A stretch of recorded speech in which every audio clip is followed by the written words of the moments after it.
Welcome to ILTV on the Hour. I'm Lidar Lazi coming to you live from Israel with the biggest stories in the region. Venezuela's acting president, Delcy Rodriguez, is accusing Israel of being behind the U.S. operation that led to the arrest of ousted leader Nicolas Maduro.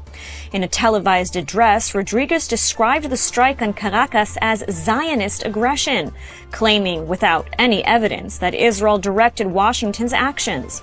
Standing alongside senior members of Maduro's inner circle, she said Venezuela was under attack by what she called Zionism and imperialism, language long used by the Chavista regime to blame Israel for international pressure and sanctions.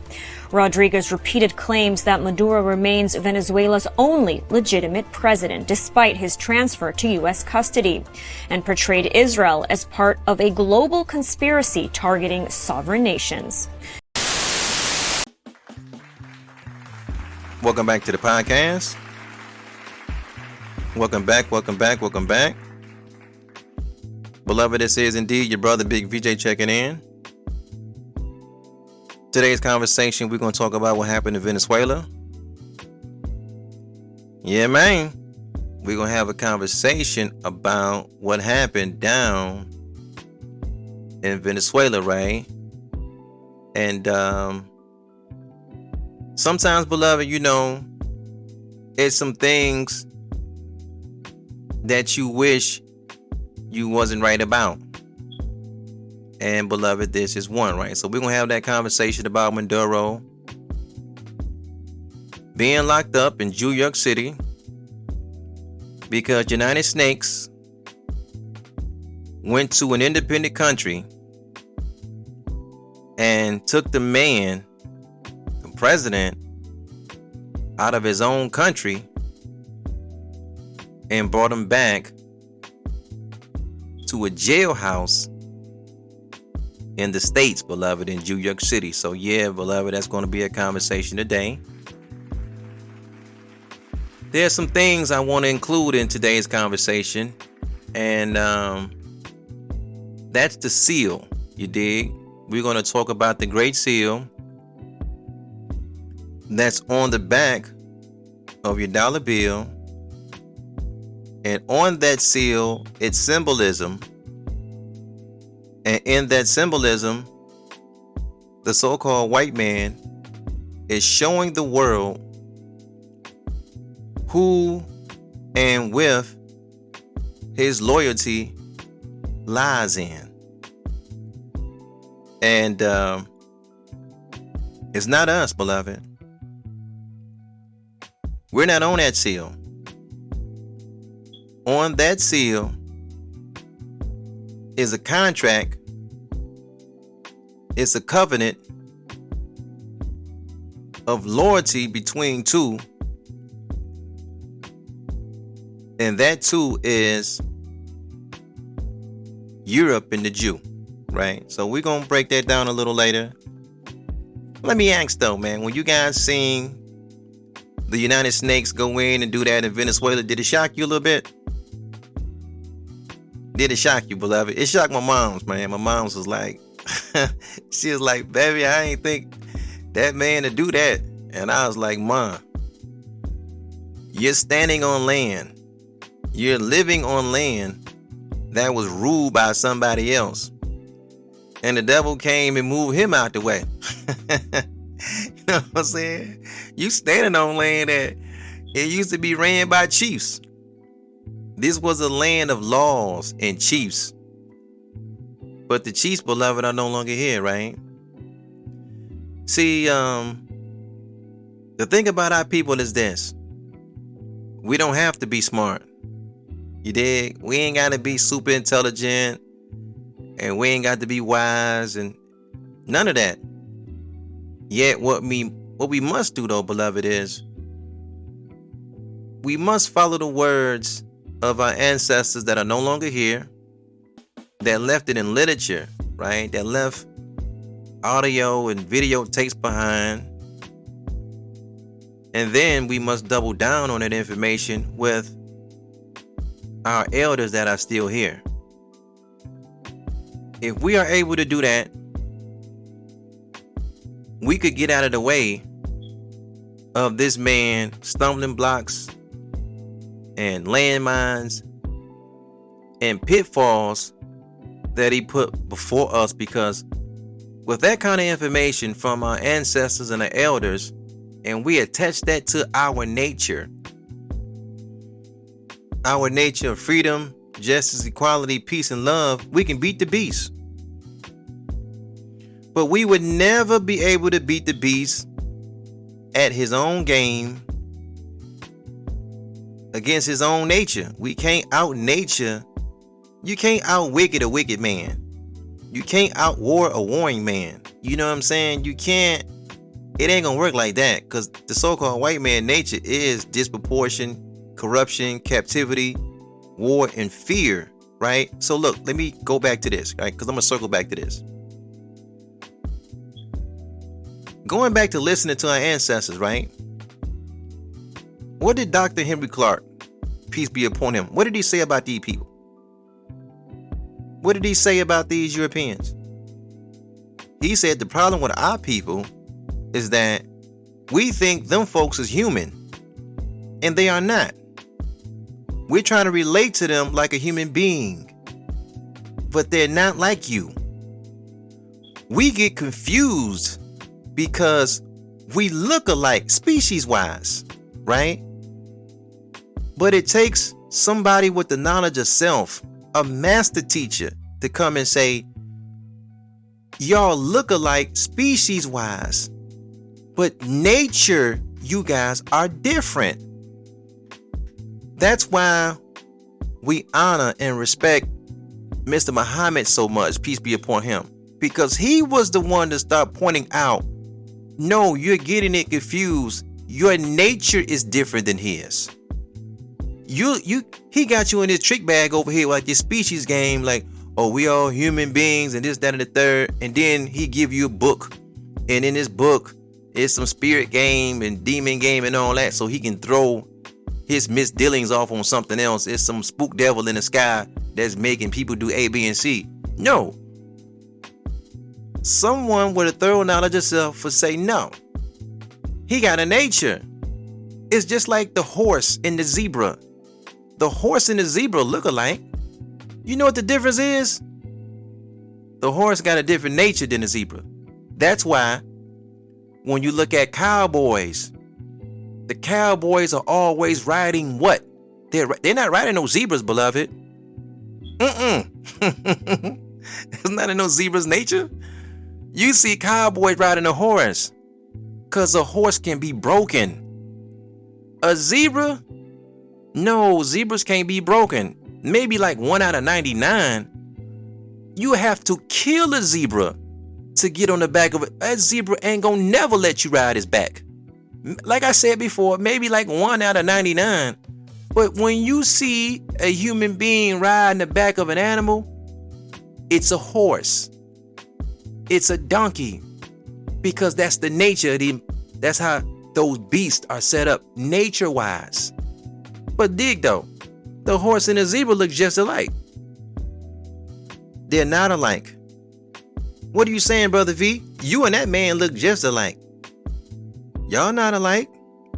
So once you start opening your eyes that y'all are not alike based on nature, he'll come back around and say, no, we the same, brother. Look, if you cut me, right? How many of us heard this? If you cut me and I cut you, we both will bleed red, right? So to that, beloved, what do we say on this podcast? Man, you go in the backyard and cut a possum. Man, you go in the backyard and cut a mouse or cut a rat. They bleed blood. They got red blood too. So those supposed to be your brothers? No. Everything got red blood. He's pulling a trickster game on. But dig, we get it. This is the greatest trickster that the world have ever seen. Maya Angelou told us what? When a man show you who he is, believe him. Message. Who did this man show you he was? Who did he show you he was? When have he ever showed you he was your friend? When did he ever show you he was your brother? When them crackers went down to Venezuela and took that oil and then took Buddy out and put him in New York City, what did white folks do, beloved? Did they protest? Did they riot in the street? No, they went to the football game. They went to the basketball game. You went with them. They going to church this weekend. You going with them. But guess what? When you get in that church house, what you calling God, the Negro God ain't their God. They went down south in Venezuela. They went and got their God. Because that's what they do. They chase gold, oil, and drugs all around the world. If you got that underneath your feet, you in big trouble with him. See, they gave you something different. See, they gave you your God in the sky somewhere spook. You don't know what he's doing. You ain't heard him talking. He ain't talking to you. So when you start saying, hey, this guy ain't talking to me, he said, no. You got to talk to him through the literature. You got to talk to him through the literature. And when you start saying, man, this stuff is written in old English, this don't sound like nothing I know East. You start to wake up a little bit. He put Reverend Rip Dinner over you to teach it to you with a band in the back. He gave you good entertainment because he know you were people to sport and play. You said, you know what? I want to see this guy. Because I've been listening to Reverend Rip Dinner and he told me this literature is inspired by God. You say, I want to see God. And Reverend Rip Dinner say, no, you can't see God. You say, why? He say, cause if you see God, what do they tell you next?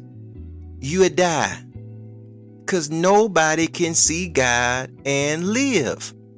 Is that not what they tell you, beloved? Next time Hambone tell you that, you tell him this. Well, if you die because you seen God, how come God just can't bring you back to life? He's God, right? See, that hustle is set up for you not to question nothing. When you keep giving questions, beloved, they'll run out of answers. Then you will get to the truth. Ask that man to show you heaven. He running around the world, fighting, killing, stealing for what? Gold, oil, and drugs. That man building condos every time you see him. He building luxury apartments every time you see him. He's building beach homes every time you see him. He's not looking to go nowhere. That's why he sold you the Jew heaven. Now, since you can't see the Jew God, at least you can see the Jew heaven. Ask the man, can you go up there for a weekend and see Jew heaven? For the summer or something, you can't do it. He's running a trick game on you. What he just showed, right? We talking about our open enemy. With him going down in Venezuela is nobody can trust him. The black and brown seed cannot trust him. Even if you're loyal to him, you can't trust him because he already got it in his seal. We're going to break down that seal later.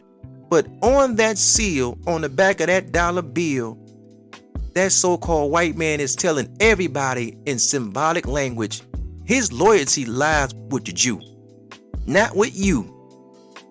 Beloved, it lies with the Jew.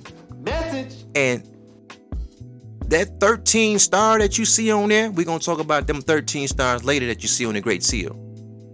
Beloved, that is a representation of the 13 European nations.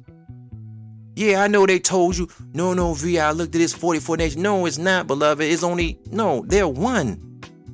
Those 13 nations is one. That's why, look, when Maduro got jammed up, he should have seen this coming. I know he's seen it coming because he tried to move some money around, right? He tried to move some money and some gold around, right? Dig that. He don't understand, though, that, no, them people ain't different. They faking you out. They're the same. The United States, Britain, Switzerland, France, Portugal, Spain, all them people are just one. They fake like they got different borders and this, that, and that. You can't take nothing, right? Because this is why I'm saying this. You can't try to take nothing from Britain and move it over to Switzerland. No, it's the same. They're brothers and sisters. They're unified. They're one. And in their seal that is promoted on the back of the dollar bill, they telling you, no, outside of our oneness, We tied in with the Jew, beloved. We ain't tied in with the rest of y'all. Message. They're working together as one. So Donald Trump comes out and he tells you what? He said it's behind drugs, right? How many of you guys believe that? Raise your hand. They went into Venezuela behind some drugs. If you if you believe that, raise your hand. You dig? They ain't take those. Them people love drugs. They ain't going down there for no drugs. They went down there for oil.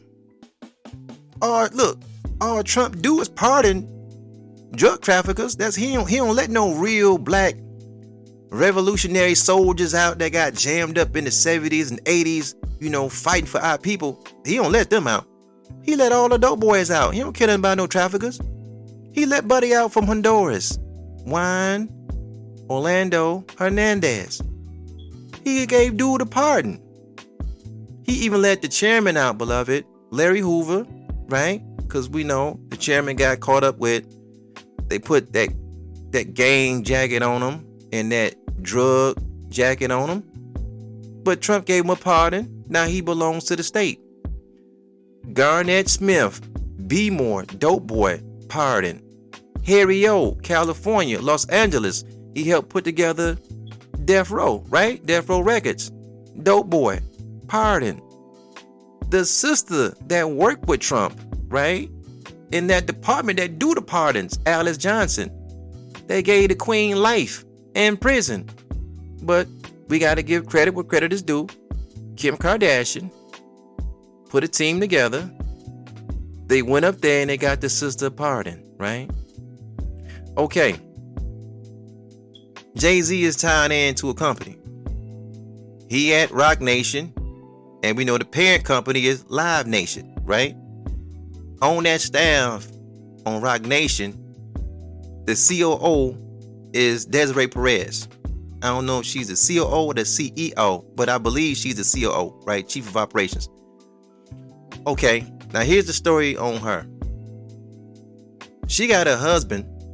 We talk about Jay-Z's business partners, Desiree Perez and OG Juan, right? OG Juan he's an old school drug trafficker from back in Harlem days, you dig?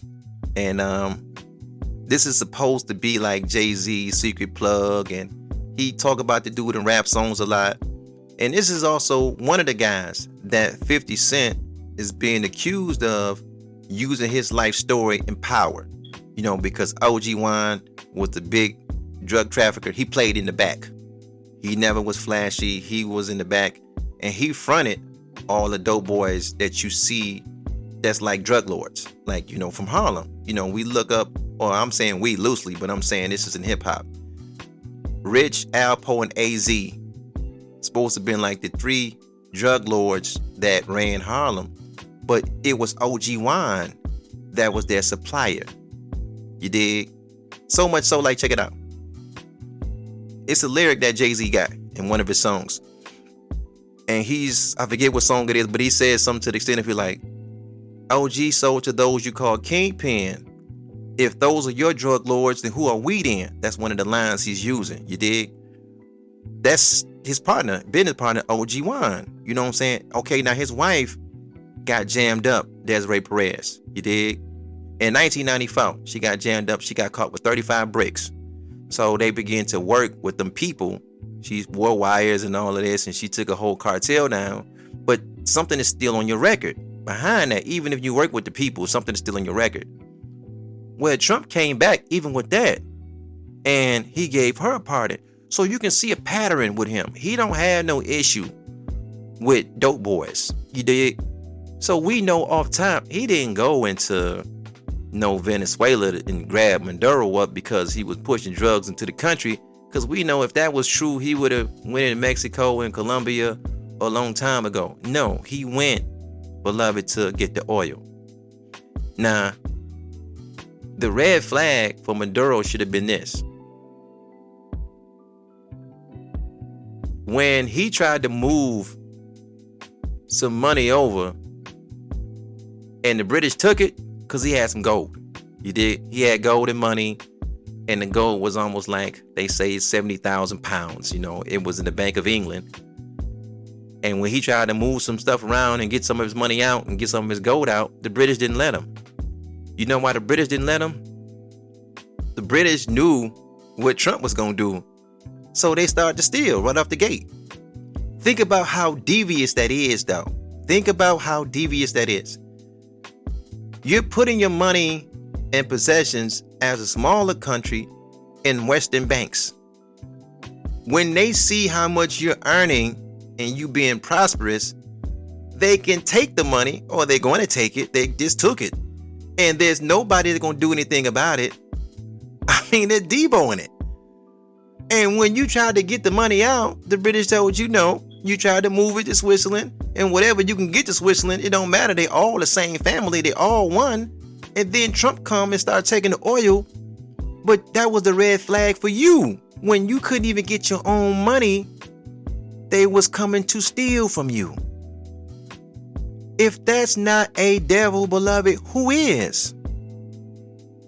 Who is the devil if that's not the devil? You can't even get your own money? Now, this money is accumulated by the citizens of your nation and then the business that you do as a nation. And they acting as if they got your nation, in their best interest. They don't. They just took.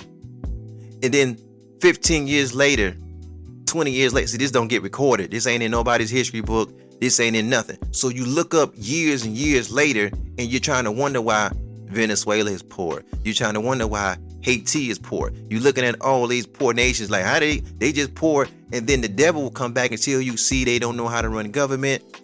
They're mismanaging funds, but they won't tell you they're stealing from them. Message. They're stealing from them. And nobody says nothing because the devil gives you sport and play. You got plenty of football games. You got plenty of basketball games. You got plenty of casinos. He gonna give you all the booze that you need. He gonna give you all the porn that you want, that you can stand. When he give you all these low-level vices, it take your mind off reality. What you think them folks finna do to Venezuela? What you think they finna build nightclubs all over the place? They finna build resorts, casinos.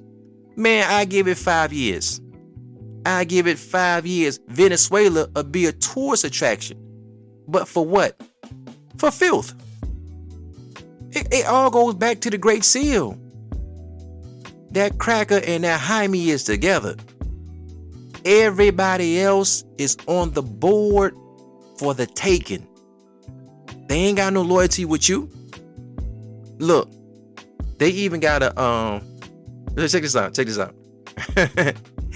out. I'm gonna show you what they do to people that's loyal to them. You know, that so-called white man, he liked that Bible. He liked them Jews, beloved. Because I'm gonna tell you something. They have similar natures. You dig what I'm saying? They're war people. They're trickster people. You dig what I'm saying? And look, they even got a story in the Jewish biblical text. You dig? It's a story about King David, right? King Dawood and David. This story can be found in 1 Samuel, the 12th chapter. There's a prophet named Nathan, right? So Nathan is giving Dawood this parable. And he talks about the parable of two men. One is a mighty man, rich man, got a lot of cattle, got a lot of sheep. And then there's another man, he's a poor man. He has only one lamb, but he loves this lamb. You dig?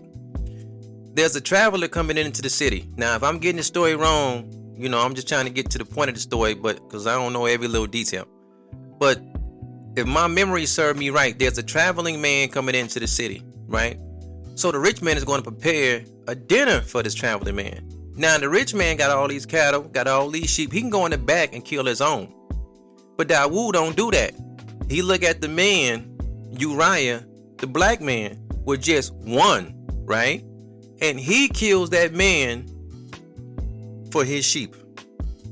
Now, when Dawood hear the story, he says he draws his sword because, see, David is a man of war. You dig what I mean? He's a Semitic. These are warned people. In fact, the chant they used to make is Saul killed thousands and David killed tens of thousands. Now the Negro that's slobbing out the mouth, that want to be these people, they're not going to ask the question, who are these thousands of people that between two kings they killed? Who these people is? They don't care. They're trying to get to Jew heaven, so they're going to put all that to the side. But those same Negroes, if I told them that was Muhammad that killed thousands and then tens of thousands, they whole heart of change. They can see what it is. If I told them Stalin killed thousands and tens of thousands, they would see what it is. Their heart would change. If I told them Hitler killed thousands and tens of thousands, they can see what it is. Their heart would change. If I told them Mussolini killed thousands and tens of thousands, they can see what it is. Their heart could change. But no, the Negro then sold his soul for the opportunity to make it to Jew heaven, so he don't see it. He don't even ask the question. Maybe that's a different story for a different day.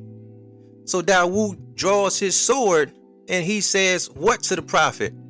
Bring me that man so I can kill him. And the prophet says, well, David, thou art the man. Once again, this story can be found in 1 Samuel, the 12th chapter. Just in case you want to read it yourself, now let's get back to the podcast. Now stop. I'm going to show you the message in that. You know, Uriah was a black man. He was a Hamite. And this Hamite was loyal to the quote-unquote man of God. What did that get him?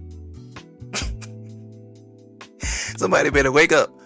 All that loyalty that the black man Uriah had for the Semitic king, the man of God himself, the friend of God, or whatever title you want to give. Where did that get Uriah? I'm saying all that to say this. See, some of you Negroes think you're going to follow these Semites to the promised land.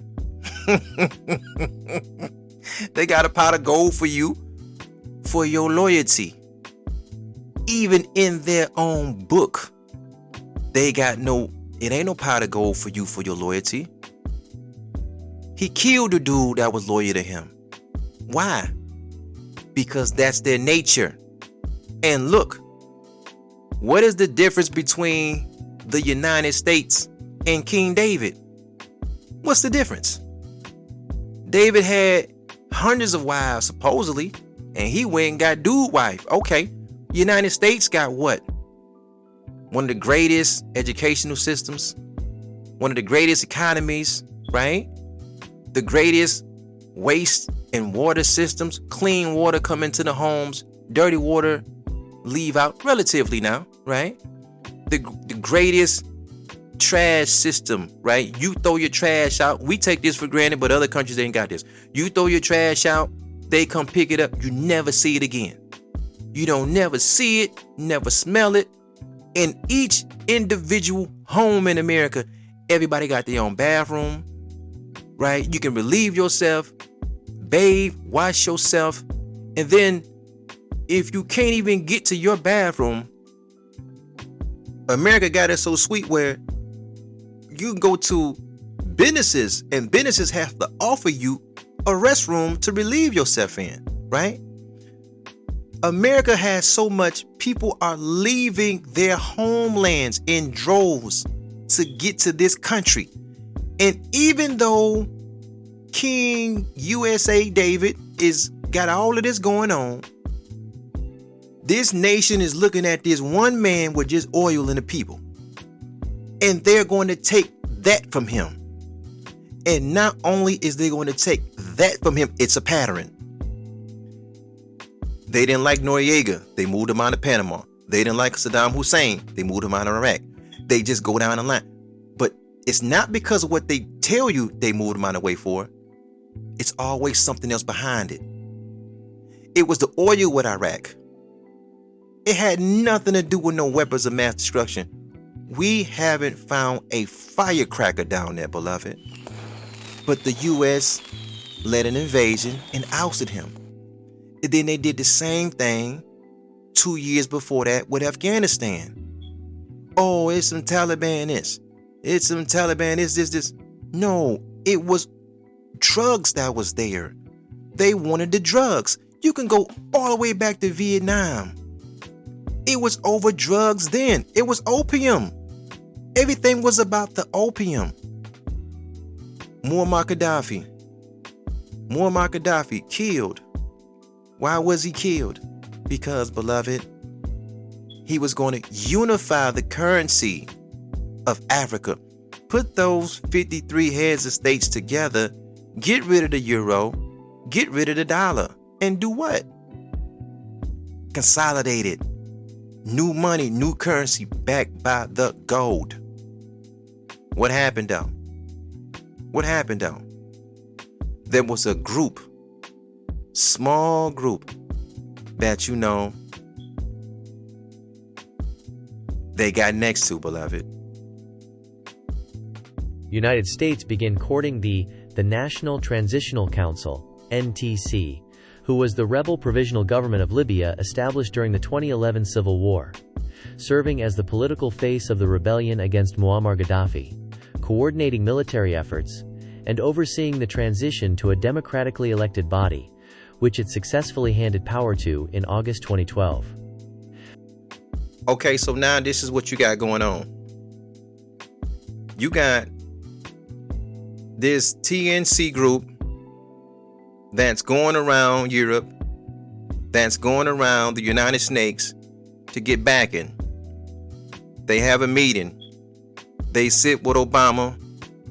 They sit with Hillary Clinton. And okay, they agree. So now Washington, now watch this now.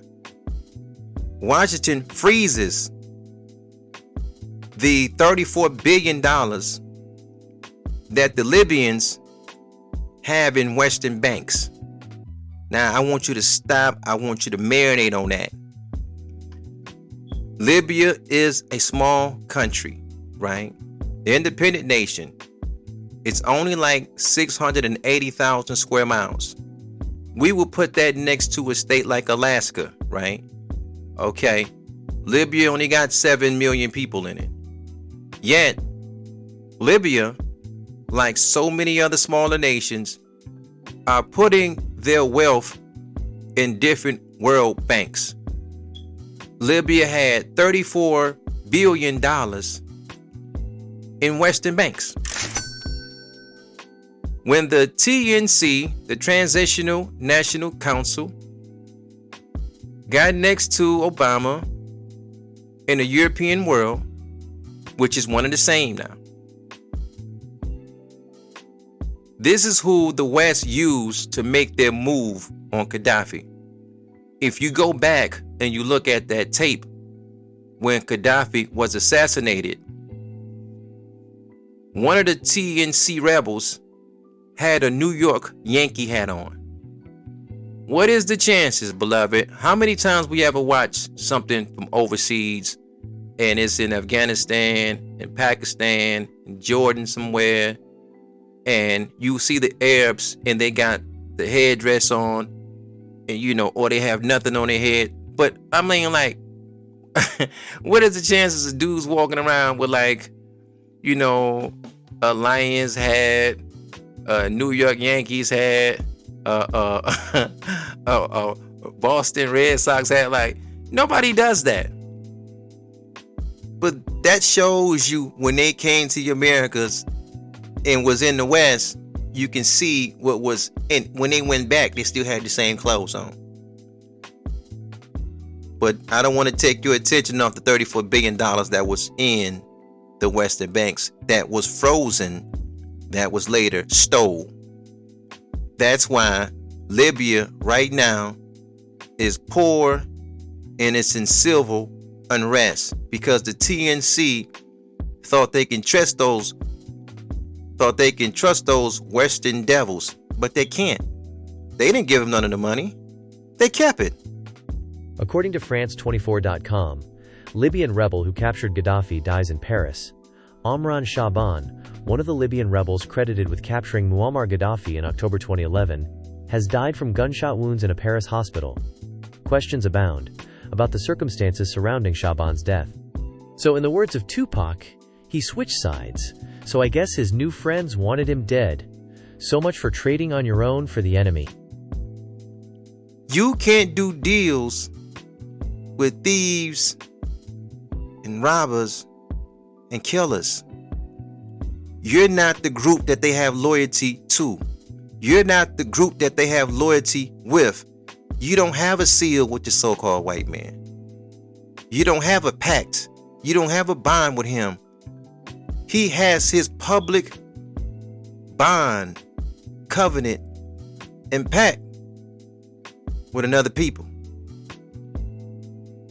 Those people are homies, beloved. They're not black and brown people, right? Let's take a look at the seal, and we're going to close out. Pull out your dollar bills. If you don't have a dollar bill, look at the screen. I'm going to put the seal up on the screen. We're going to show you where this man loyalty lie at. And beloved, it ain't with us, right? Now, too many times when we take a look at the seal, we get wrapped up in the number 13, right? I'm talking about the eagle. We're not going to do the pyramid today. We're going to do the pyramid another day. We're just going to look at the seal, right? With the eagle on it. And we're going to go right past the number 13, because this is what most people get wrapped up in when they take a look at the seal, because they see the 13 stars in the crest, and they see the 13 stripes in the shield, and the 13 olive leaves, and the 13 olives, and the 13 arrows, and the 13 feathers, and then they keep going with the 13. Yeah, it's important because it means a transformation. It's symbolization for transformation from death to rebirth, right? That's pretty much their get down to. Transformation, death, and rebirth. We just seen that in Iraq. We just seen that in Afghanistan, right? We just seen that with anybody these people kind of come in contact with. We just seen it with Libya. We just talked about it. You dig? Okay. While talking about the seal, I want to point your attention to the eagle. The eagle is a predator, right? Not just any kind of predator. It's an apex predator. Beloved, you know what that means? An apex predator, right? That's when it's like a ranking system. That's when it's a creature that's associated with a species, but it's at the top of the totem pole in that species. It's at the top of the hill. You dig? Meaning, like, an eagle belongs to the fowl species, but is at the top of the hill. So that's that. Then not only is it a predator, it's a apex predator, which means it hunts, but it's not hunted. It's just a top of the hill, top of the totem pole, top of the food chain killer. Now let's stop. This is the representation on the seal that the United States have for herself. You dig what I'm saying? It's saying a lot in it alone. A apex predator does not have a nemesis, an opponent, a challenger. It doesn't. It looks to kill while no other creature is looking to kill it. That's what an apex predator is.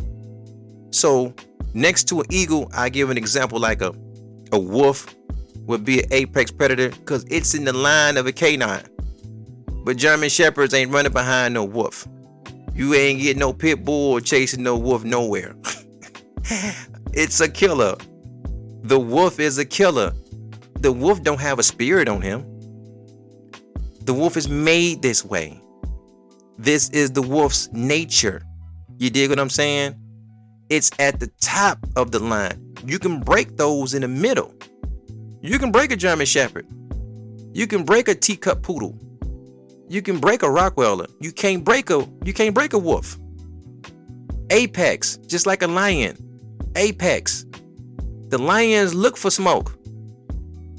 Ain't no beast waking up in that jungle say we're gonna chase a lion down today. It's not gonna happen. It's not gonna happen. It got to be a gang of them to chase one of them down if it's possible. But it's just one-on-one. It's not happening. They don't want no smoke with the lion. They keep it pushing. Apex predator. Okay. This is the representation of the eagle. This is the representation of the United States, right? All right. Now when you look right above that area of the eagle, you see like it's a quote there, and it says "E pluribus unum." Do you see it? I'm saying, do you see it? All right. Okay. Let me say this now. If you're in podcast land, I'm gonna just talk it out. You dig? But if you can see it on the video format, I'm pointing things out on the video format. You kind of look right in the back of the eagles, like it's like a ribbon. It go from one side to the other side, but the eagle got it in its mouth, and it says "E pluribus unum." Do you see that? Now that means, beloved, that is a Latin saying. That means out of many, we are one. Do you see it? Out of many, we are one. Let's stop and talk about the many. What is the many that they're talking about? In that many, that's not talking about Negroes, blacks, colored, Moors, Indians, Jamaican, Haitians, East Indians, the Chinaman, the Japanese man, the Arab man.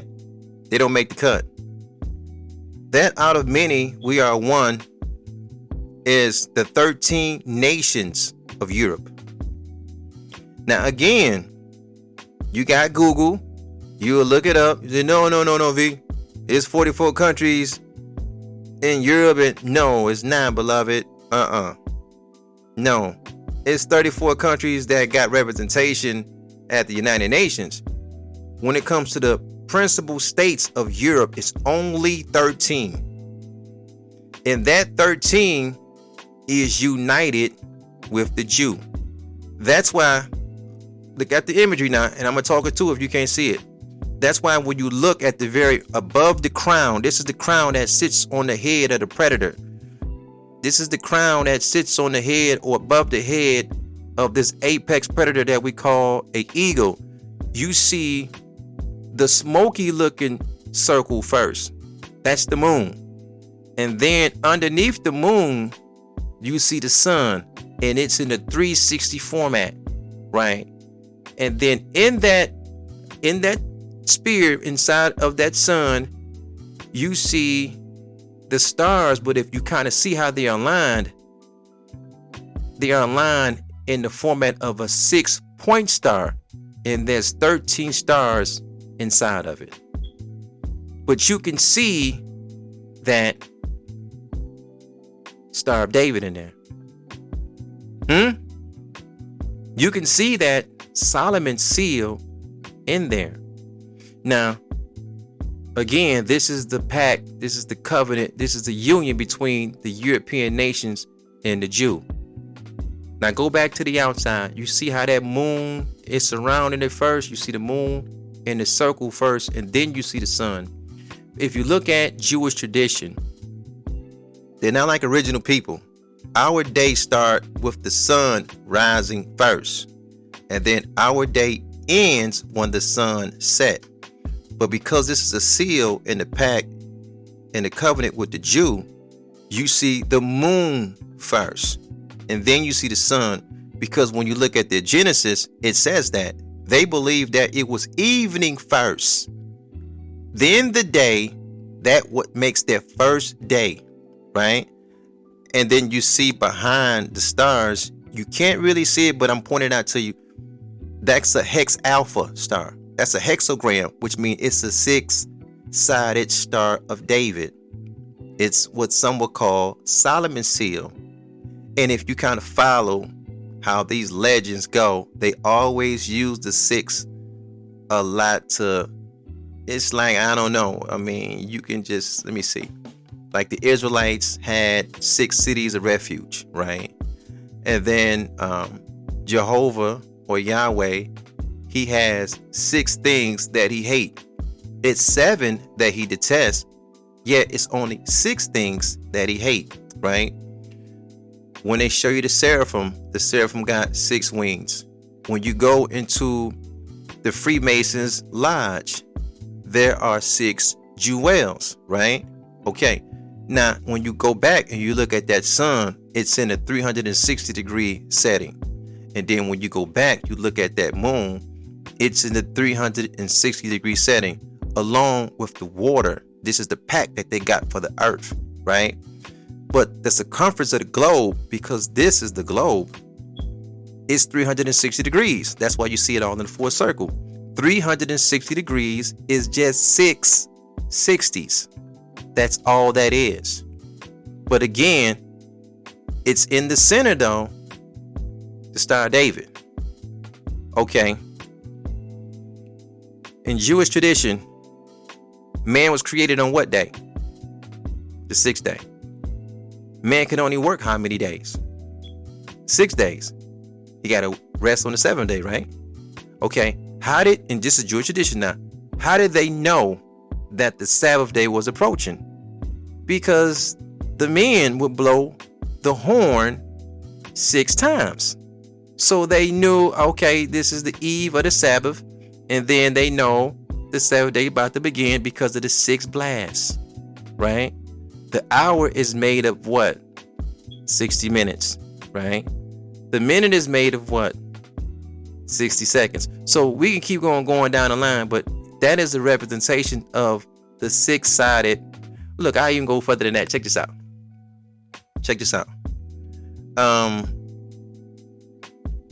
We got family members that went into the United States military, right? Okay, we're talking about this union between the so-called white man and the Jew, right? If you kind of look at the United States military, how they do they rank, you dig? They call it officer corps, and then they call it enlisted. Is that right? But if you kind of like talk to somebody that was actually in the military, they don't kind of say it like that. They say it another way. They'd be like, they'll say bars and stripes is what they'll say. How many of us ever heard the saying bars and stripes, right? Okay, the bars is a representation of the gate, but I want you to think it's a hex. It's all 6 sides, right? Now,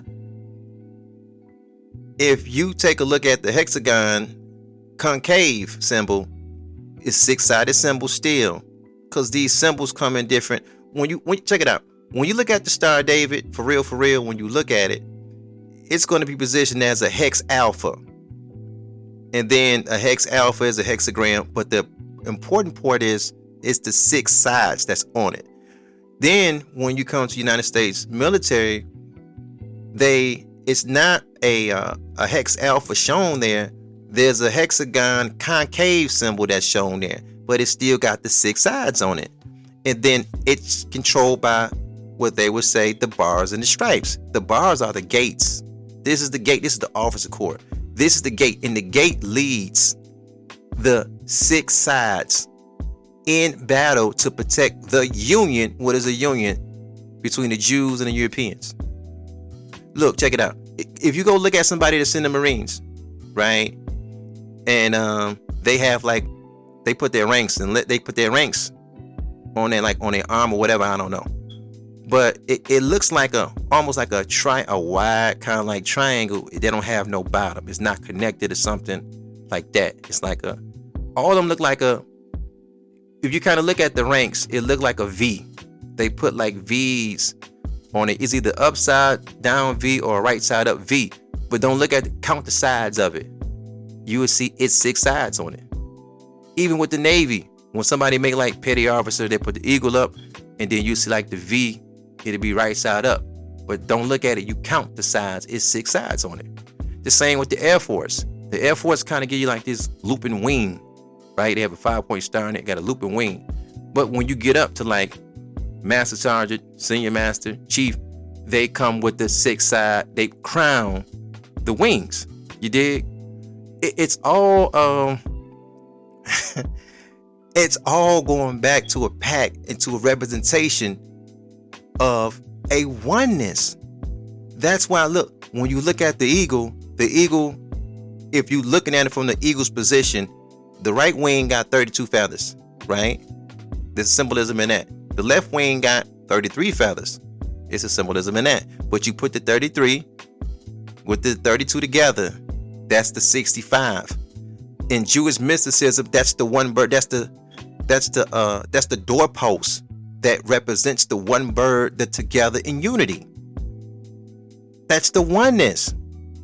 I don't care what them folks do down there when they get to Capitol Hill. Let me say it this way. I don't care if they play the left wing or they play the right wing. When Israel come up, what happens? Now, when the Negroes is down there talking about they want some reparations and all this and all that, they can't find no money for you.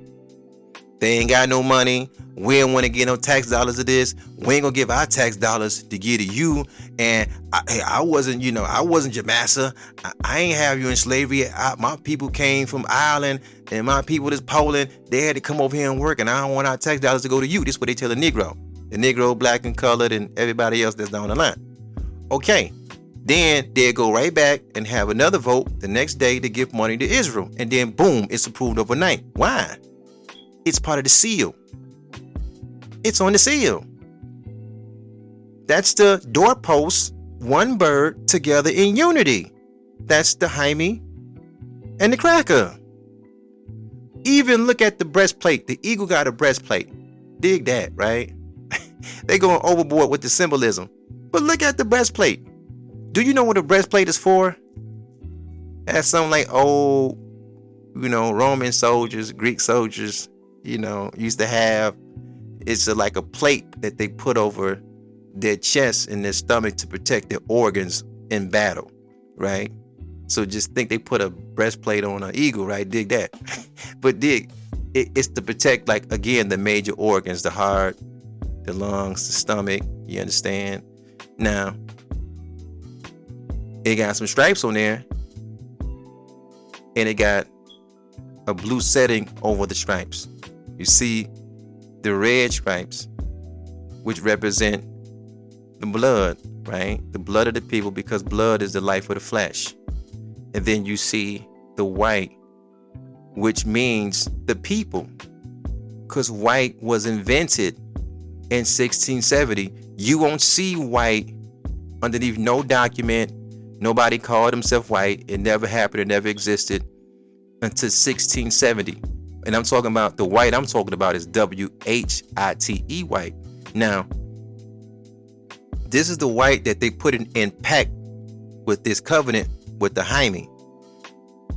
There was another white that Europeans was using and was aware of, and that white is WIGHT. And that means a human being that is a devil. A human being with supernatural powers for wickedness, that's a devil.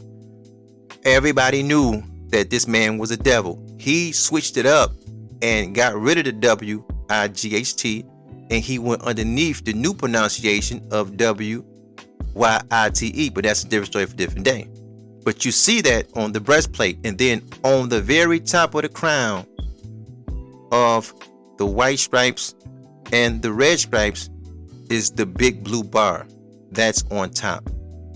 Now, so saith Muhammad, we were taught, beloved, that blue is the color of deception.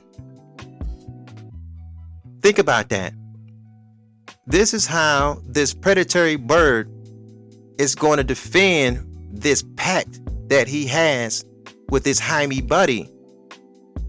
What protects him the most, beyond the blood, beyond the people, is the blue. And blue is the color of deception. He's telling the world he's a trickster. But this is a pact that he got with his Jewish brother. He is a predator that protects himself through what? Technology. Look, let's talk about blue for a minute, because again, beloved, so say Muhammad, we were taught that blue represents the color of deception, right? When you're standing up high and you're looking down at the ocean and you're looking at the water, What color do it got? It got the color blue, right? Then you go to the water, you put it in your hand, it's no longer blue. When you're standing on the ground and you're looking up in the sky looks blue. Then you get up in the plane and you travel up and you get closer to this blue sky and you get in the ether, it no longer looks blue, right? It's deception. You see the red bird, as pretty as that red bird look, and then you see the blue jay, as pretty as that blue jay look. But when you get next to the blue jay, it's in the fowl kingdom, it's no longer blue, it's purple. When you are farther away and you kind of looking back at the vine, right? Those blueberries really do look blue. Then when you get up, when you get up to the vine and you look and you put one off the vine and you got it in your hand and you're looking at that blueberry, it's purple. Blue, beloved, is the color of deception. The man is saying in symbolism, this eagle that is a predatory bird will always be protected, because one of the means and methods that this man is going to use for protection is deception. Message. Then look, the bird standing facing you in the right hand is an olive branch, and in the left hand it's arrows. Then he's sitting on feathers, right? Now, if you go to somebody, they'll give you some, oh man, this mean this and Scott is right, or this mean that. No, that ain't what that mean. It's self-explanatory. He's running a trickster game. In the right hand, he uses the olive branch to meet people, to connect with people, to build with people. Then once that is built, he comes with the left hand, which is war, which is violence, which is swords, which is bullets, which is bombs. Then the eagle, by using those means of those two, sits on the feather. Who wears the feathers on planet Earth, beloved? You tell me. How many times you seen some old photos of Europe, some indigenous people, some Europeans, some crackers, and they had feathers on their head and feathers around their waist? It didn't happen. Never happened. You never seen it, you never will. Yep, you guessed it. Those feathers represent all the indigenous peoples of the globe, and the eagle rests on those feathers and dominate those feathers by playing the game of showing peace first, which is the branch, and then later war, that's the arrows. Europeans dominated 9 mighty tribal nations of the West, and many more around the globe. Let's get back to the podcast as Big VJ breaks down those 9 nations in the West. That's the 9 powerful, prominent, indigenous nations that's in the West. That's in North and South America. The Navajo was one. The Cherokee was another. The Iroquois Confederacy was another. The Sioux was another. The Inuit was another. The Q-Chi or the Q-Cha was another. The Maya was another. The Mapuche was another. And the Yanomami was the last one. And that seal that they would rule and conquer, and the sun would never set on their empire, and their oneness will last forever. And that oneness, beloved, is between the Jaime and the cracker. And no matter how much you pray and you slob at the mouth and you call on the name of the folks that they gave you, you ain't in the seal. Sooner you figure that out, the better. And beloved, we'll leave it there. Peace and black power to your family. Yes. Thank you guys so much for listening. Thank you guys for hanging out, because beloved, this is indeed Real Black Content Form Podcast. Hey man, it's your brother V, man. Look, I'm gonna get it with you guys later, beloved. Peace, and more peace.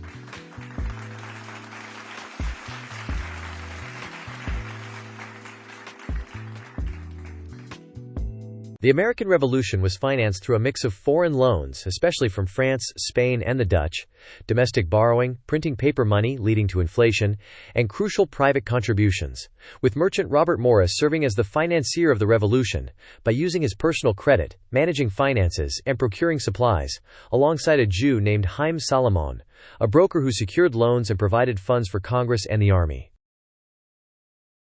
Haim Salomon was a Polish Jew-born American merchant best known for his actions during the American Revolution, where he was one of the prime financiers to the Continental Congress. Born in Leszno, Polish-Lithuanian Commonwealth, Salomon studied finance in Western Europe before emigrating to New York City in 1775.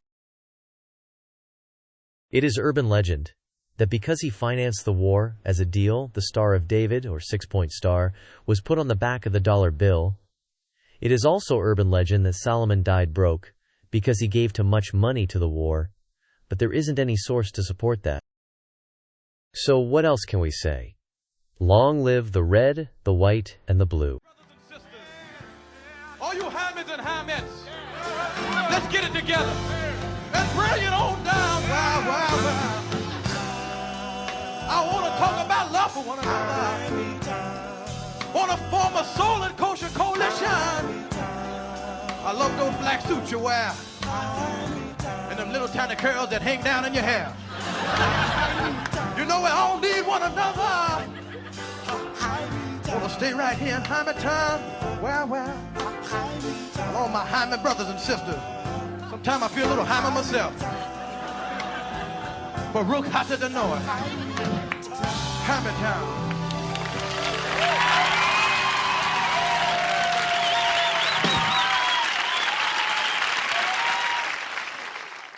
Thanks for listening. Remember to follow us on Instagram, Twitter, YouTube, Google, Anchor, Spotify, and Facebook. Also, don't forget to like, share, and comment on the podcast. Your opinion of what you just heard is important to the platform.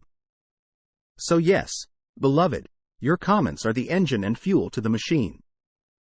Stay blessed and have a powerful day.